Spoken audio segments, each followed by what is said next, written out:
Hello అండి, అందరికీ నమస్తే. వెల్కమ్ టు అవర్ ఛానల్ అలా పూజశ్రీతో. అందరూ ఎలా ఉన్నారు? బాగున్నారు కదా? నేనైతే బాగున్నాను. అండ్ అలాగే మీ అందరూ బాగుండాలని చెప్పి ఆ భగవంతుని మనస్ఫూర్తిగా కోరుకుంటున్నాను. ఈ వీడియోలో నేను పెళ్ళికి వెళ్ళానని చెప్పాను కదా, సో అది లాస్ట్ బ్లాగ్ అనమాట. సో అప్పుడే ఉండిపోయింది. ఈ మధ్య నేను లాంగ్ వీడియోస్ చేయట్లేదు కదా, సో ఎందుకు అనేది నేను రీజన్ ఖచ్చితంగా చెప్తాను. మ్యాక్సిమం నా వీడియోస్ చూసే వాళ్ళందరికీ అర్థమైపోయి ఉంటుంది. అయితే కనుక నెక్స్ట్ రాబోయే వీడియోస్లో కంటిన్యూస్గా చెప్తాను. అండ్ అలాగే లాంగ్ వీడియోస్ మన ఛానల్లో కొన్ని రోజులు రాకుండా నిలిచిపోతాయి అన్నమాట.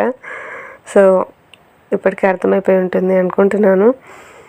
అర్థం కాని వాళ్ళకి, కొత్తగా చూసే వాళ్ళకైతే నేను ఖచ్చితంగా వీడియోస్లో షేర్ చేసుకుంటానండి ఎందుకు అని చెప్పేసి. ఇదైతే పెళ్ళికి వెళ్ళినప్పుడు అనమాట. యాక్చువల్గా అయితే రాఖీ పండుగ అప్పుడు ఊరికి వెళ్దాము అనుకున్నాను. బట్ నాకు 9 monthsలో ఉంది, అందులోనూ కడుపు ఎక్కువ నొప్పిగా అనిపిస్తుంది కాబట్టి జర్నీ చేయకూడదని చెప్పారనమాట. నేను అక్కడికి వెళ్ళాలి, అమ్మ వాళ్ళ ఇంటికి కానీ మా చెల్లెలు వాళ్ళ ఇంటికి కానీ వెళ్ళాలి అంటే, అమ్మ వాళ్ళ ఊరికి వెళ్ళాలి అంటేనే 85 kilometers వస్తుంది. ఇంకా అక్కడి నుంచి వాళ్ళ ఊరికి వెళ్ళాలి అంటే నాకు ఇక్కడ నుంచి కరెక్ట్గా 125-130 kilometers వచ్చేస్తుంది అనమాట. అంత లాంగ్ జర్నీ ఇప్పుడు చేయటం కష్టం కదా. సో అందుకని చెప్పేసి ఉండిపోయాను అనమాట, వెళ్ళలేదు. ఇంకా మా తమ్ముడిది ఎలాగో పెళ్ళి ఉంది కాబట్టి పెళ్ళికి వెళ్ళినప్పుడు కట్టించేసుకుందాంలే అని చెప్పేసి తీసైతే పెట్టేసుకున్నాము రాఖీలని. ఇంకా వాటిని అయితే తీసుకొచ్చాను అనమాట. ఇంకెలాగో వాళ్ళు పెళ్ళికి వస్తారు, మేము వెళ్తాము. అప్పుడు జర్నీ చేసుకొని వాళ్ళ ఊరికి వెళ్ళి కట్టాల్సిన అవసరం ఉండదు కాబట్టి వాళ్ళే ఇక్కడికి వచ్చేస్తారని అమ్మ వాళ్ళ ఇంట్లోనే కట్టేయచ్చు కదా అని చెప్పి తీసుకెళ్ళాను. ఇంకా వీళ్ళైతే ముహూర్తానికి వెళ్ళేసి ఇప్పుడే వచ్చారనమాట. టైం వచ్చి 7:30 అవుతుంది. నేనైతే ముహూర్తానికి వెళ్ళలే. ఏమంటే జర్నీ కష్టం కదా, అది 1 kilometer అయినా 5 kilometers అయినా కూడా చాలా ఇబ్బందిగా అనిపిస్తుందండి. సో అందుకని చెప్పేసి వెళ్ళలేదు. ఇంకా వీళ్ళైతే వెళ్ళేసి వచ్చే వాళ్ళకే అమ్మ వాళ్ళకి టిఫిన్ చేసింది రెడీగా. ఇంకా మేము కూడా అప్పుడే వాళ్ళు వచ్చిన తర్వాత లేపారనమాట. మేము వచ్చాం లేండి అందరూ అట్లని చెప్పేసి. ఇంకా వాళ్ళ కోసం పిల్లలకి అమ్మ పాలు గంచి పెట్టేసింది. ఇంకా వీళ్ళు కూడా రెడీ అయిపోయారు నిద్రలేసి ఊరికి వెళ్ళటానికి, స్కూల్కి వెళ్ళటానికి. వాళ్ళకైతే ఈరోజు హాలిడే దొరకలేదనమాట. మా చెల్లి అయితే స్కూల్లో టీచర్గా వర్క్ చేస్తుంది. తను కూడా ఏదో జాబ్ చేస్తాడు. నాకైతే కరెక్ట్గా తెలియదు ఏం జాబ్ చేస్తాడనేది. ఎప్పుడు నేను అడగలే అనమాట. ఎందుకంటే కొంచెం ఎందుకులే చెప్పాలో కూడా అర్థం కావట్లేదు ఎందుకు అనేసి. యాక్చువల్గా అయితే నేను ఎవరిని అడగను. మా చెల్లిని కూడా నువ్వు ఏం జాబ్ చేస్తున్నావు, నీకు ఎంత శాలరీ వస్తుంది అని చెప్పి ఎప్పుడు అడగలే. సో అదే చెప్పిందనమాట. సో నేను సో జాబ్ చేస్తాను అని చెప్పి. తర్వాత మా ఆయన కూడా అంతే అనమాట. జాబ్ చేస్తున్నాడు అంటే గోడౌన్లో పని చేస్తాడు కానీ నీకు ఎంత జీతం వస్తుందని నేను ఎప్పుడు అడగను.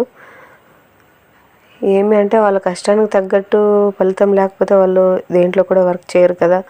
సో అందుకని చెప్పేసి ఎప్పుడు కూడా నేను అడగను అనమాట. మా ఆయన్ని అడగను, యాజ్ యూజువల్ బయట వాళ్ళని ఎవరిని అడగను. ఇంకా మా చెల్లెలు వాళ్ళని కూడా అడగలే అనమాట. వాళ్ళు కూడా ఇంత అని మా చెల్లెలు అయితే చెప్పింది కానీ నేనే ఎందుకో ఎవరికి చెప్పుకోలేను అనమాట. నాకు ఇష్టం ఉండదు. సో అలాగా అని చెప్పేసి నేను అడగను.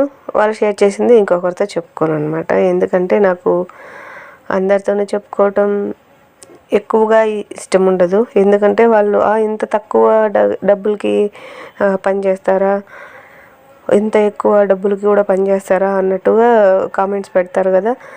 సో అది ఒకవేళ అర్థం చేసుకున్న వాళ్ళు మీడియంగా అర్థం చేసుకున్నారు అనుకోండి, ఓకే పర్లేదు ఇంత మాత్రం సంపాదించుకుంటున్నారు, పిల్లల్ని పోషించుకోగలుగుతున్నారు అని అనుకుంటారు. బట్ కొంతమంది అయితే అయ్యో ఇంత చీపా, ఇంత ఏదైనా ఒకవేళ ఒక అంకే అనుకోండి, సపోజ్ 15,000 అనుకోండి, లోకల్లో వాళ్ళు ఉన్న చోట 15,000 జాబ్ చేస్తున్నారు. ఎంత వాళ్ళు ఉన్న చోట 15,000 జాబ్ చేస్తుంటే మరి అంత తక్కువ 15,000 ఎవరైనా జాబ్ చేస్తారా అన్నట్టు మాట్లాడతారనమాట. సో కొంతమంది అర్థం చేసుకునే వాళ్ళు పోనీలో వాళ్ళు ఉన్న చోటకే ఒకవేళ వాటిల్లో ఖర్చులన్నీ పోయి కూడా ఒక 5 వాళ్ళు ఎందుకంటే లోకల్లోనే ఉంటారు కాబట్టి వాళ్ళకి ఒక ఖర్చులన్నీ ఓన్ హౌసు పోయి వచ్చే ఛార్జెస్ కూడా ఏం లేదంతా వాళ్ళదే అనుకున్నప్పటికీ కూడా ఒక 5,000 ఖర్చులు పోయినా 10,000 మిగులుతాయి నెలకి. ఒకళ్ళు సంపాదించే దాంట్లో 10,000 మిగిలినా కూడాను ఇద్దరు సంపాదించే దాంట్లో నెలకి 20,000 మిగులు పెట్టుకుని కూడా పిల్లల భవిష్యత్తుకు ఉపయోగపడుతుంది అన్న ఆలోచన కొంతమందికి ఉంటుందన్నమాట. అంటే మాలాంటి మిడిల్ క్లాస్ వాళ్ళకి. కొంతమంది ఏమంటే మరీ అంత చీప్గా సంపాదిస్తారా, అంత తక్కువ సంపాదిస్తారా అన్న ఆలోచన వస్తుంది. సో అంత చీప్గా ఆలోచించే వాళ్ళ కోసం అయితే చెప్పట్లేదు నేను. మాలాగా మిడిల్ క్లాస్ కంటే తక్కువగా ఉండే వాళ్ళు ఆలోచిస్తారే అలాంటి వాళ్ళ కోసం అయితే చెప్తున్నాను అనమాట. సో అది ఇంకెక్కడ తన కోసం అని చెప్పి అమ్మ కరివేపాకు కోసుకొచ్చింది. చెట్లు పెద్ద పెద్ద మాటలు ఉండాలండి మా ఊర్లో, మా అత్త వాళ్ళ ఇంటికాడ ఆడంతని. సో అడవి కరివేపాకు కోసుకొచ్చింది. మా చెల్లెలు వాళ్ళ ఇంటికాడ అయితే లేదనమాట కరివేపాకు చెట్టు. వాళ్ళ ఊర్లో కూడా చాలా తక్కువ కనిపించేది కూడా. వాళ్ళు ఏదైనా కొనుక్కోవాలి అండ్ సంత కూడా వాళ్ళకి దగ్గర దగ్గర 10 కిలోమీటర్స్ ఏదో పడుతుందన్నమాట వాళ్ళ ఊరు నుంచి ముల్బాగులకి వెళ్ళాలంటే. సో అక్కడి వరకు వెళ్ళాలి. అక్కడికి వెళ్ళి సంతలో కూరగాయలు కానీ ఏమైనా కొనుక్కొచ్చుకోవాలన్నమాట. వాళ్ళు ఏమైనా చికెన్ కానీ మటన్ కానీ ఏమైనా కావాలి అంటే కూడా వెళ్ళాల్సిందే. ఏదైనా చిన్న చిన్నవి అయితే ఊర్లో ఉండే అంగిళ్ళు దొరుకుతాయి కానీ ప్రతిదీ ఎక్కడ తెచ్చుకోవాల్సిందనమాట. సో అందుకని చెప్పేసి అమ్మ ఇక్కడ మాకు ప్రతిసారి అమ్మ పొలంలో కోసుకొస్తుందనమాట కూరకు, మామూలుగానే ఆకుకూరలు ఎన్ని రకాలు ఉంటాయి అన్ని రకాలు దొరుకుతాయి. గురుగాకు, సంచులాకు, పేడదిద్దరాకు ఏదో ఏదో చెప్తారు కానీ అన్ని రకాల ఆకులు దొరుకుతాయి సో పొలంలో. సో ఆకులన్నీ కోసుకొని వస్తుంటుంది అనమాట అమ్మ. బట్ ఈరోజు అయితే వెళ్ళలేదు కాబట్టి ఏం కోసుకురాలే. ఇంకా కరివేపాకు ఎలాగో చెట్లు ఉంది కాబట్టి ఎక్కువగా కోసుకొచ్చింది. ఈ బ్యాగ్ అయితే మా తమ్ముడు టూర్కి వెళ్ళినప్పుడు తీసుకొచ్చి ఇచ్చారు మా చెల్లికి గిఫ్ట్గా. అరౌండ్ 500 వరకు పడిందండి ఈ బ్యాగ్. చాలా బాగుంది, స్టిఫ్గా, నాకు చాలా బాగా నచ్చింది.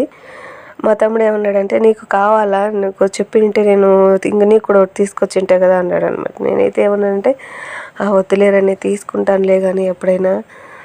తనంటే స్కూల్కి వెళ్తుంది, క్యారియర్లు అవి పట్టుకెళ్ళాలి కాబట్టి తనకు కావాలి, నాకేం లే అని చెప్పాను. అయితే నిజంగానే చాలా బాగుంది. ఆ బ్యాగ్ అయితే చాలా బాగుంది. అంటే డబ్బు పెట్టే కొద్దీ బ్యాగు మనలాంటి వాళ్ళు అసలు 150-200 పెట్టేదానికే అయ్యో ఇంత డబ్బు పెట్టి కొనేసామో అనిపిస్తుంది. బట్ వాడైతే తీసుకొచ్చి ఇచ్చాడు గిఫ్ట్గా దానికి. ఇంకా వాళ్ళైతే అన్నీ సర్దేసుకొని అమ్మ కోసుకొచ్చినవన్నీ అన్నీ చూపించట్లేదు నేను, ఒక్క కరివేపాకు మాత్రమే చూపిస్తున్నాను. తను వచ్చినప్పుడు అంతా కొంచెం కొంచెం ఏవైనా లేకపోతే తీసుకెళ్తుంది అనమాట. సో అలా తీసుకొని అన్నీ బ్యాగ్లో పెట్టేసుకొని ఇంకా పిల్లలు తీసుకొని వాళ్ళకి టైం అయిపోతుందని చెప్పి బయలుదేరేశారు. ఇంకా హ్యాపీగా వాళ్ళ ఇంటికి వెళ్ళిపోయారు. ఇంకా నేను ఈరోజు రేపు బయలుదేరాలి. బట్ కాకపోతే మా చిన్నవాడికి మొక్కుబడి ఉందన్నమాట, అది తీర్చుకోవాలి అని. సో అప్పటికి గుడికి వెళ్ళాలి. నువ్వు ఊరికి వెళ్ళొద్దుండు, శనివారం వెళ్ళేసి తర్వాత వెళ్దామని చెప్పి వెంకటేశ్వర స్వామికి వెయిట్ చేస్తూ ఉన్నాను అనమాట. ఇంకెంతలోనే స్కూల్ నుంచి ఫోన్ వచ్చింది, పిల్లలకి ఎగ్జామ్స్ జరుగుతున్నాయి, ఎగ్జామ్స్ ఖచ్చితంగా అటెండ్ అవ్వాల్సిందే, రావాల్సిందే అని చెప్పేసి. ఇంకా తప్పదు కదా అని చెప్పేసి ఇంకా రేపున్న మార్నింగ్ బయలుదేరి వెళ్దామని చెప్పేసి ఇంక ఈరోజు ఇలాగా ఉన్నాను ఇంట్లోనే. ఇంక ఇంతలోపు నాన్న డ్రాగన్ ఫ్రూట్స్ తీసుకొచ్చారు. ఇంత చిన్న చిన్నగా ఉన్నాయో. వెంకటేశ్వర స్వామికి మొక్కుబడి వెళ్ళాలి అంటే ఇంకా 2 days ఏమో ఉంది, సో వెళ్దాంలే అని చెప్పేసి. ఈలోపు స్కూల్ నుంచి ఫోన్ చేశారనమాట. వాళ్ళు వెళ్ళిపోయిన తర్వాత ఆఫ్టర్నూన్ అలా ఏమంటే ఆ పిల్లలకి ఎగ్జామ్స్ జరుగుతున్నాయి, సో ఖచ్చితంగా ఎగ్జామ్స్కి అయితే అటెండ్ అవ్వాల్సిందే, రేపటి నుంచి ఎగ్జామ్స్ అని చెప్పేశారు. ఇంకేం చేయాలో అర్థం కాలేదనమాట. ఇంకా పిల్లలకి ఎగ్జామ్ అంటే తమాషా కాదు కదా. సో ఇప్పటి నుంచి ఒకవేళ పోలేదనుకోండి వాళ్ళు ముందుగా తయారైపోతారు అనమాట. ఎప్పుడైనా ఎగ్జామ్స్ ఉండే స్కూల్కి పోంటే ఏదో ఒకటి చెప్పి ఎగరగొట్టే సెట్ అయిపోతారు కదా. సో అందుకని చెప్పేసి ఇంకా తనకు చెప్పేసి బయలుదేరేశాను. స్కూల్ నుంచి కాల్ వచ్చింది, వెళ్ళాలి ఖచ్చితంగా అని చెప్పేసి. ఇంకా సరేలే అని చెప్పేసి వచ్చేసాను అనమాట. ఊరికైతే బయలుదేరేసి మరుసటి రోజు మార్నింగ్ వెళ్ళిపోవాలి అని చెప్పేసాను. ఇంకా సరే అని చెప్పేసి అనుకున్నాము. ఇంక ఈరోజు అయితే లగేజ్ అంతా సర్దేసుకున్నాను. ఇంకా నేను లగేజ్ సర్దే వీడియో ఎందుకులే అని చెప్పి పోస్ట్ చేయలేదు, వీడియో కూడా తీసుకోలేదులేండి, ఎందుకులే, ఇంతకుముందు కూడా చాలా వీడియో షేర్ చేశాను కదా అని. ఇంక ఈ ఫ్లవర్స్ అయితే అమ్మ వాళ్ళు పెళ్ళికి వెళ్ళారనమాట. పెళ్ళిళ్ళు డెకరేట్ చేసి ఉంటారు కదా, సో అవి పూజా పాప అడిగిందంట. సో నాకు కొన్ని కావాలి అని చెప్పేసి, సో అందుకని చెప్పేసి కొన్ని ఫ్లవర్స్ అయితే తీసుకొచ్చారు అక్కడ నుంచి. ఇంకెలాగో పెళ్ళి అయిపోయింది, డెకరేషన్ అది చేసేసారు, ఒక ఫ్రెష్గానే ఉన్నాయన్నమాట. సో అందుకెందుకు ఊరికే అక్కడ వేస్ట్గా ఉండటం అని చెప్పేసేమో ఇంకా పిల్లలు అడిగారు కదా అని చెప్పి అమ్మ కొన్ని తీసుకొచ్చింది. వాటితో వీళ్ళు ఆడిందే ఆట పాడిందే పాట అనమాట. మొత్తం ఫ్లవర్స్ అన్నీ గబ్బు గబ్బు చేసేసారనమాట. ఇంకొన్ని అయితే దేవుడికి అయితే పెట్టలేదు కానీ నచ్చి నాకే నేను ఒక 2-3 ఫ్లవర్స్ పెట్టుకున్నాను ఆ రోజు, వాడిపోయేంతవరకు అలా పెట్టుకొని తర్వాత తీసేసాను. ఇంకా నైట్ అయితే నలుగులు జరిగాయి అనమాట. అంటే శోభనం నలుగులు వేస్తారు కదా, సో అవి అప్పుడు మేము నలుగు తీసుకొని వెళ్ళి ఇస్తే వాళ్ళు మళ్ళీ మనకు తాంబూలం రిటర్న్ ఇస్తారు కదా. సో ఆ తాంబూలం నలుగు అనమాట. ఇది చాలా బాగా అనిపించింది. నేను షార్ట్ వీడియోలో అప్లోడ్ చేశాను, ఎవరైనా చూడకపోతే చూడండి, చాలా బాగా జరిగింది. ఇంక ఇక్కడ మేము ఇంటికి వచ్చే వాళ్ళకి అరౌండ్ 11 అయిపోయింది అనమాట నలుగంతా చూసుకొని. ఇంకా పూజ పాప అయితే మేల్కొని నిద్రపోవాలి. ఇంకా దానికి పాలు గాంచేసి పెట్టేసింది అమ్మ రెడీగా. ఇంకా తావేసి పడుకొని పెట్టి నిద్ర పెట్టేవాలి. ఇంకా ఎర్లీ మార్నింగ్ లేచింది 5కో 4కో లేసి 6, 7 అంతా ఊరికి వచ్చేయాలని చెప్పి ప్లాన్ చేసుకుంటున్నాను. చూడాలి ఏమవుతుందో ఏంటో. అది మాత్రం నేను వీలైనంత వరకు షార్ట్ వీడియోస్లో అప్లోడ్ చేస్తానండి. లాంగ్ వీడియో అయితే షేర్ చేసుకోలేను. సో మొత్తానికైతే వీడియో ఇదనమాట. ఈ వీడియో మీకు ఎలా అనిపించింది అనేది కామెంట్లో తెలియచేయండి. అండ్ మీకు కనుక నచ్చితే కనుక ఒక లైక్ ఇవ్వండి.